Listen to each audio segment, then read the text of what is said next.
ఏంటి అప్పుడే first half shooting complete అయిందా? ఇదే స్పీడ్ రావిపిడి బ్రో, ఎలా వచ్చిందో ఏంటో కనీసం చూసుకోవాలిగా. ఈ విషయంలో డైరెక్టర్స్ అందరూ అనిల్ని ఫాలో అయితే పరిస్థితి ఏంటి? అసలు ఇంతకీ వెంకీ కళ్యాణ్ రామ్ల ప్రాజెక్ట్ ఎంతవరకు వచ్చింది? Have a look. Hi hello, welcome to Disha TV.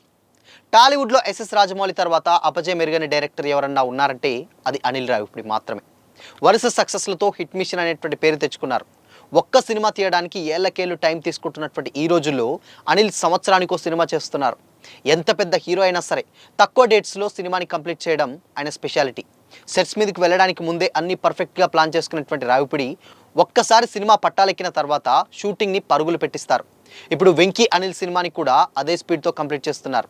Anil Ravipudi డైరెక్షన్లో వెంకటేష్ కళ్యాణ్ రామ్ హీరోలుగా ఓ సినిమా రాబోతుందన్న సంగతి తెలిసిందే. ప్రజెంట్ హ్యాష్ట్యాగ్ వెంకీ అనిల్ 5, అదేవిధంగా హ్యాష్ట్యాగ్ ఎన్కేఆర్ AR212 వంటి వర్కింగ్ టైటిల్స్తో ఈ సినిమాని పిలుచుకుంటున్నారు. ఇందులో కీర్తి సురేష్ అండ్ కృతి శెట్టి హీరోయిన్లుగా యాక్ట్ చేస్తున్నారు. లేటెస్ట్గా సెట్స్ మీదకి వెళ్ళినటువంటి ఈ సినిమా షూటింగ్ చాలా స్పీడ్గా జరుగుతుంది. అయితే అప్పుడే సినిమా ఫస్ట్ పార్ట్ షూటింగ్ కూడా కంప్లీట్ అయిందట. ఇప్పటికే ఫస్ట్ హాఫ్ ఎలా వచ్చిందో చూసుకున్నారట. ఇది సినీ వర్గాల్లో వినిపిస్తున్నటువంటి మాట కాదు, సినిమాకి పాటలు రాస్తున్న లిరిసిస్ట్ అనంత్ శ్రీరామ్ స్వయంగా చెప్పినటువంటి విషయం. అనంత్ శ్రీరామ్ లేటెస్ట్గా ఒక ఇంటర్వ్యూలో మాట్లాడుతూ వెంకీ అనిల్ మూవీ విశేషాలను పంచుకున్నారు. సంక్రాంతికి వస్తున్నాం సినిమా గోదావరి జిల్లాలోని కుటుంబ నేపథ్యంతో వస్తే, మనశంకర్ వరప్రసాద్ గారి సినిమా సిటీలోని ఫ్యామిలీ నేపథ్యంలో వచ్చింది. ఇప్పుడు వెంకీ కళ్యాణ్ రామ్ సినిమా రాయలసీమ బ్యాక్గ్రాఫ్లో అండ్ ఫ్యామిలీ ఎంటర్టైన్మెంట్గా రాబోతుందని అనంత్ శ్రీరామ్ చెప్పుకొచ్చారు. అనిల్ రావిపూడి గారిది సంక్రాంతికి పొట్ట చెక్కలైలో నవ్వించే సబ్జెక్ట్. 2027 సంక్రాంతికి బిగ్ బ్లాక్ బస్టర్ అవుతుందంటూ కూడా నమ్మకంగా ఉన్నామని తెలిపారు. ఎందుకంటే ఇప్పటికే ఫస్ట్ హాఫ్ మొత్తం చూసుకున్నామని క్లారిటీ ఇచ్చారు. వెంకీ అనిల్ బావబామర్దులుగా కథ చాలా రోజులుగా ప్రచారం జరుగుతుంది. అయితే ఇందులో వెంకటేష్ కళ్యాణ్ రామ్ బావబామర్దులుగా కనిపించున్నారని టాక్ వినిపిస్తుంది. దీనిపై అనంత్ శ్రీరామ్ స్పందిస్తూ హీరోలిద్దరూ బావా అని పిలుచుకునేటువంటి స్నేహితులని క్లారిటీ ఇచ్చారు. అంటే బావా బామర్దులు అంటే స్నేహితులు, స్నేహితులు బావా అనుకుంటారు కదా. అవునవును అలా.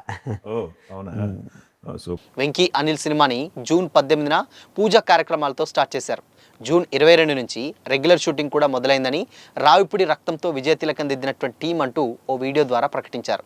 నెలన్నర తిరగకుండానే ఫస్ట్ హాఫ్ షూటింగ్ కంప్లీట్ అయిందని చెబుతున్నారు. అనంత్ శ్రీరామ్ ఫస్ట్ షెడ్యూల్ అనబోయి ఫస్ట్ హాఫ్ అన్నారేమో తెలియదు, కానీ అనిల్ రావిపూడి స్పీడ్ చూస్తుంటే ఈజీగా వచ్చే సంక్రాంతికి సినిమా రెడీ అయిపోతుందని అయితే అర్థమైపోతుంది. ఇక సినిమా షూటింగ్తో పాటుగా ప్రమోషన్స్ కూడా మొదలుపెట్టేశారు అనిల్ రావిపూడి. సినిమాని జనాల్లోకి తీసుకెళ్లడంలో ఆయన స్టైలే వేరు. మూవీ అనౌన్స్మెంట్ దగ్గర నుండి థియేటర్లో బొమ్మ పడే వరకు రకరకాల ప్రమోషనల్ స్ట్రాటజీలను ఉపయోగిస్తారు. అందరూ తన సినిమా గురించే మాట్లాడుకునేలా చేస్తారు.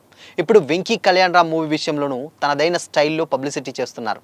మ్యూజిక్ సిట్టింగ్స్ కోసం డైరెక్టర్ జీవి ప్రకాష్ కుమార్, అదేవిధంగా అనంత్ శ్రీరామ్లను ఇసుకలో పాతిపెట్టినటువంటి అనిల్ రావిపూడి రక్తంతో విజయ తిలకం దిద్దిన టీం అంటూ ఫన్నీ వీడియోని వదిలారు.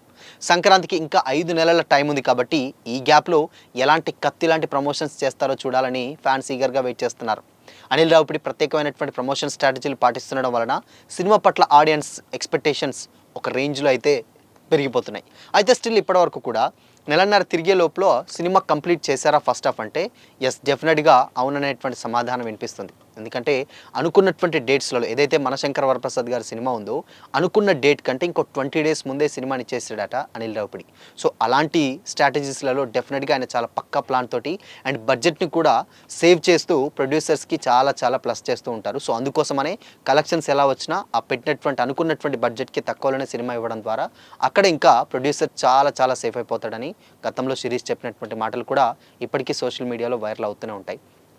సో ఇక్కడ ఇంకో విషయం ఏంటంటే అనిల్ రావిపూడి చేస్తున్నటువంటి సినిమాలలో పెద్ద భారీ సెట్లు, దాని తర్వాత ఇక్కడ యాక్షన్ సీక్వెన్సెస్ భారీగా ఉండవు. బట్ అక్కడ చాలా ఫ్యామిలీ డ్రామాని సెటిల్డ్గా ఒక సెట్ వేస్తాడు, ఆ సెట్ చుట్టే సినిమాని మొత్తం కూడా తిప్పేస్తాడు. సో అక్కడక్కడే షూట్ చేసినా కానీ ఎక్కడో చేసినటువంటి ఫీలింగ్ని అయితే తీసుకొస్తారు. సో అందుకోసమనే అనిల్ రావిపూడి లాంటి డైరెక్టర్ స్టిల్ ఇప్పటివరకు కూడా ఎవరు ఉండరు అంటూ కూడా ప్రొడ్యూసర్ చాలామంది కామెంట్స్ చేస్తూ ఉంటారు. అయితే ఇంకొక విషయం ఏంటంటే ప్రొడ్యూసర్ అందరూ కూడా అనిల్ని ఫాలో అవ్వమని డైరెక్టర్స్ కండిషన్ పెడితే ఏంటి పరిస్థితి అంటూ కూడా చాలామంది సోషల్ మీడియాలో కామెంట్ చేస్తున్నారు. బట్ ఇక్కడ ఆలోచించాల్సినటువంటి విషయం ఏంటంటే సినిమా అనేది అదొక క్రియేటివ్ వర్డ్. సో కాబట్టి ఎవరికి ఎలాంటి స్టోరీ ఉంటుంది. దాని తర్వాత వాళ్ళ విజనరీ ఎలా ఉండబోతుందో ఎవ్వరికీ చెప్పలేం కాబట్టి ఆబ్వియస్గా తన స్టైల్లో తను తీస్తూ ఉంటారు. బట్ మిగతా డైరెక్టర్స్ మిగతా స్టైల్, దాని తర్వాత కొద్దిమంది వేరే స్టైల్లో ఉంటారు. సో అలా ఒక్కొక్కరికి ఒక్కొక్క స్టైల్ ఉంటుంది. సో ఆ స్టైల్లో ప్రజెంట్ అనిల్ రావిపూడి సక్సెస్ ట్రాక్లో ఉన్నాడు. సో కాబట్టి వేరే సినిమాల డైరెక్టర్ని అనిల్ రావిపూడి పోల్చడం సరికాదంటూ కూడా మరికొంతమంది అయితే కామెంట్ చేస్తున్నారు. బట్ ఏదేమైనప్పటికీ కూడా ఇచ్చినటువంటి బడ్జెట్లో తక్కువ బడ్జెట్ని ఖర్చు పెట్టిస్తూ ఎక్కువ ఇన్కమ్స్ని ప్రొడ్యూసర్స్ తీసుకొచ్చేటువంటి డైరెక్టర్ ఉన్నారంటే ప్రజెంట్ అది అనిల్ రావిపూడి పేరే గట్టిగా వినిపిస్తుంది. సో అందుకోసమనే సినిమా ప్రమోషన్స్ కాంచెలు మొదలు పెడితే షూటింగ్ కాంచెలు, దాని తర్వాత అవన్నీ కూడా చాలా లిమిటెడ్ పీరియడ్లో తక్కువ బడ్జెట్ తోటి అండ్ ఇన్ టైంలో సినిమాని ఇవ్వడం ఇప్పుడు ఒక పెద్ద టాస్క్గా మారింది ఉన్నటువంటి డైరెక్టర్స్ అందరికీ. సో అది డేట్స్ విషయం కావచ్చు, దాని తర్వాత సెట్స్ విషయం కావచ్చు, రకరకాల టెక్నికల్ ఇష్యూస్ వల్ల ఆబ్వియస్గా ఇప్పుడు అనుకున్నటువంటి టైం కంటే చాలా డిలే అవుతూ వస్తుంది. బట్ అనిల్ రావిపూడి ముందే అవన్నీ ప్లాన్ చేసుకొని ఉన్నదానికి ఇంకా 2-3 డేస్ ఎక్స్ట్రా వేసుకొని పని చేస్తాడు కాబట్టి ముందుగానే సినిమా కంప్లీట్ అవుతుంది. అదే ఆయన స్టైల్ అంటున్నారు. బట్ ఏదేమైనప్పటికీ వెంకీ కళ్యాణ్ రామ్ బావా బామర్దులని ఇన్ని రోజులు టాక్ అయితే వినిపించింది. కానీ ఫర్ ది ఫస్ట్ టైం తెలుస్తున్నటువంటి మాట ఏంటంటే బావా ఇద్దరు కూడా బావా అని పిలుచుకున్నటువంటి ఒక క్యూట్ ఫ్యామిలీ ఎంటర్టైన్మెంట్ అనేది ఒక క్లియర్గా అర్థమవుతుంది. సో అది నందమూరి ఇటు దగ్గుపాటి రెండు ఫ్యామిలీల ఫ్యాన్స్ ఎవరైతే ఉన్నారో వాళ్ళిద్దరు కూడా ఈ సినిమాతోటి మంచి సక్సెస్ఫుల్ ఒక మస్తు వాచ్ అంటే డెఫినెట్గా ఒక బిర్యానీ తినిపిస్తాడు అనిల్ రావిపూడి పండగ అంటూ కూడా చాలామంది అయితే కామెంట్ చేస్తున్నారు. సో మరి ఈ బావా కాంబినేషన్ ఎలా ఉండబోతుంది అనుకుంటున్నారు? మీ ఒపీనియన్ని కామెంట్ చేయండి.